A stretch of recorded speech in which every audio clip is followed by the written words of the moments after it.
예, 애터미 회원 여러분, 안녕하십니까. 계절의 여왕이라는 5월을 맞이하게 됐습니다. 5월에는 어버이날도 있고 어린이날도 있고, 그래서 5월을 가정의 달로 정한 것 같습니다. 회원 여러분의 사업도 5월에 피어나는 화사한 꽃처럼 활짝 피어났으면 좋겠습니다. 오늘은 이 세상에 공짜는 없다. 미국 사람들은 이걸 공짜 점심은 없다 이렇게 표현하는데요. 모두 기회비용과 관련된 내용입니다. 그런데 이 사회 현상에서 가장 중요한 개념이 이 기회비용이라고 하는 개념입니다. 경제학에서 쓰는 모든 비용 개념은 이 기회비용 개념입니다. 그럼 그것이 우리 이 애터미 사업과 무슨 관계가 있는가? 그것이 또 인생살이와 무슨 관계가 있는가 하는 점을 오늘 말씀드리려고 합니다. 이솝 후화에 이런 게 있습니다. 산 당나귀와 집 당나귀가 있었는데, 산 당나귀는 먹을 것도 자기가 해결해야 되고, 잠자리도 자기가 해결해야 되고, 비가 오면 비 맞아야 되고, 또 추운 날에는 눈 맞아야 되고, 이게 참 살기가 고달팠습니다. 그런데 어느 날 동네에 내려가 보니까 집나귀가 살고 있는데, 아니 주인이 마련해 준 따뜻한 마구간에서 또 주인이 준비해 준 먹이, 그리고 비가 와도 비를 맞을 필요가 없고, 추워도 춥게 지내지 않아도 되고, 그래서 산나귀가 자기 신세 한탄을 하게 됩니다. 아이고, 나는 언제 저렇게 호강을 해보나. 그런데 어느 날 보니까 집나귀가 수레에다가 무거운 짐을 싣고 언덕을 끙끙거리면서 올라가고 있었습니다. 땀을 펄펄 흘리면서. 산나귀를 본 집나귀가 아는 체를 하려고 했더니 주인이 채찍으로 사정없이 내리치면서 앞으로 끌고 가는 것이었습니다. 그것을 본 산나귀는 아이고, 내가 산나귀로 살기를 잘했다. 아무리 주인이 먹이를 주고 잠자리를 제공해 준다고 하지만은 저렇게 힘들게 일하고 채찍으로 맞고 저렇게 부자유스러운 삶을 내가 어떻게 살겠는가, 그렇게 생각했다는 이야기가 실려 있어요. 다시 말하면 주인이 주는 먹이도 먹고 따뜻하게 잠도 자고 비도 안 맞고 눈도 피할 수 있는 그것을 얻은 대신 힘들어 일을 해야 되고, 주인의 말을 듣지 않으면 채찍도 맞아야 되는 겁니다. 이게 기회비용입니다. 즉, 하나를 얻으면 하나를 포기해야 돼요. 절대로 두 개를 동시에 얻을 수가 없습니다. 내가 지금 10,000원이 있어요. 돈 10,000원이 있어. 10,000원 가지고 할 수 있는 것들이, 예를 들면 식당에서 밥을 먹을 수도 있고, 그걸로 영화관에 갈 수도 있고, 그걸로 운동화도 살 수 있고, 10,000원으로 할 수 있는 게 많아요. 그런데 내가 10,000원으로 밥을 먹기로 선택했다면 영화관에 가는 거, 운동화를 사는 걸 포기해야 합니다. 따라서 밥이 10,000원짜리라면 이 10,000원을 기회비용이라고 합니다. 그 10,000원으로 할 수 있는 다른 기회를 포기한 거예요. 그러니까 다른 입장에서 보면 그것은 코스트가 되는 겁니다. 비용이 되는 거예요. 애터미 사업을 하는 데 있어서 애터미 사업을 전업으로 하기로 했다면 내가 다른 일을 할 수 있는 기회를 포기한 거예요. 포기한 거예요. 이게 기회비용입니다. 옛날에 어느 강력한 왕국의 왕이 현신들에게 명령을 했다고 합니다. 도서관에 저렇게 책이 많은데 내가 읽을 시간이 없으니 책 한 권으로 줄여오라. 그래서 현신들이 그 많은 책을 대표할 수 있도록 책을 줄여왔는데, 그 왕이 그것도 읽을 시간이 없으니까 계속 줄여라 하다가 나중에는 한 줄로 줄여라. 그래서 현신들이 회의를 한 결과 한 줄로 줄인 말이 세상에 공짜는 없답니다. 절대로 공짜는 없어요.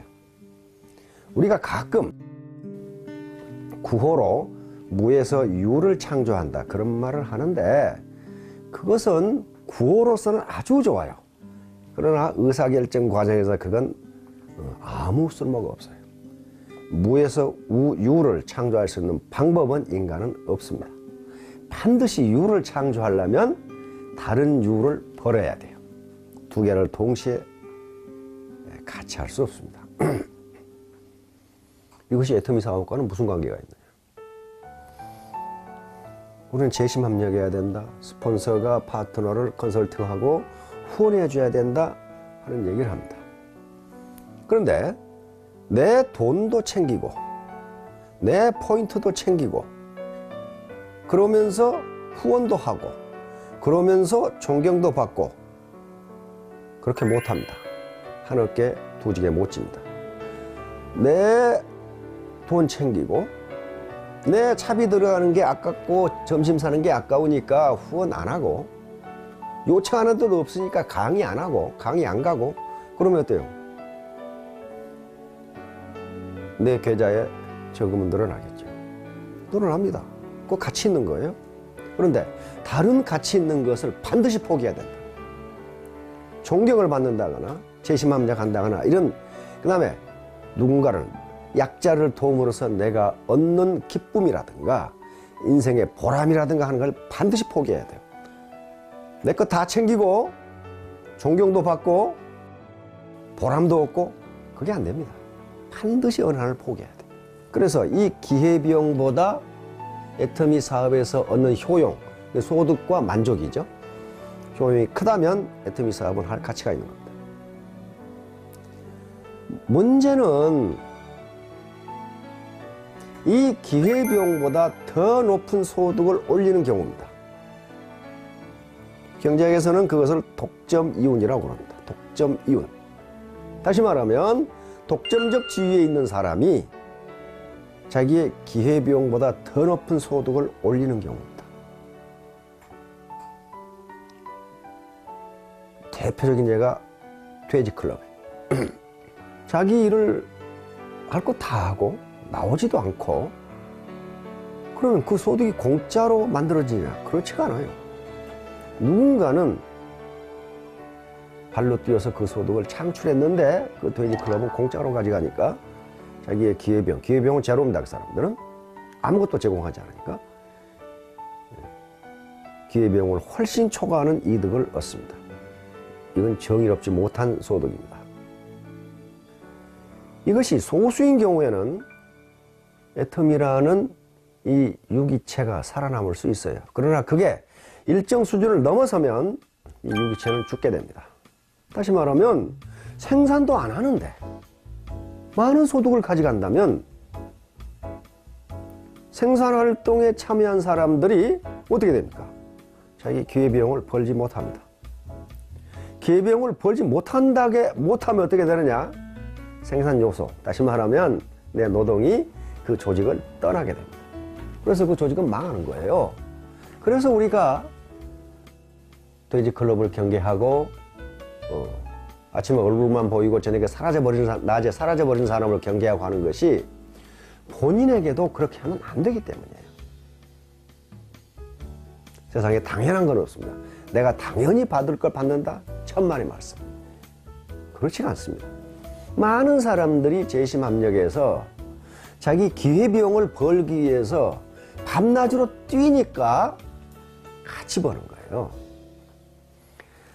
자, 그러면 이제 이 아침 조회를 하실 텐데요. 각자 한번 토의를 해보시기 바랍니다. 과연 내 기회비용을 얼마나 벌까? 사람마다 다릅니다. 내가 지금 뭘 해도 할 수 있다. 적어도 한 달에 100만 원을 벌 수 있다. 그러면 100만 원이 명시적인 기회비용이 됩니다. 그거 말고 기회비용이 많아요.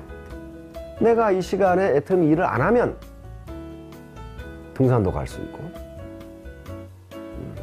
영화관에 갈 수도 있고 TV 연속극을 볼 수도 있고 내 아이를 돌볼 수도 있고 등등 할 수 있는데 그 기회를 포기한 겁니다. 그러니까 내가 영화관에 가고 등산을 하고 아기를 돌보고 하는 것들은 전부 가치 있는 일입니다. 내 자신을 위해서 가치 있는 일이거든요. 그 가치를 포기한 대가로 내가 지금 이 일을 하고 있어요. 그런데 그 가치가 얼마냐 하는 것은 사람마다 모델이 다르기 때문에 자기가 계산해 봐야 됩니다. 자, 이 꽃 피는 5월, 정말 화사한 꽃이 피어나는 이 계절의 여왕 5월에 우리 회원님들 아주 화사하게 사업이 피어났으면 좋겠습니다. 감사합니다.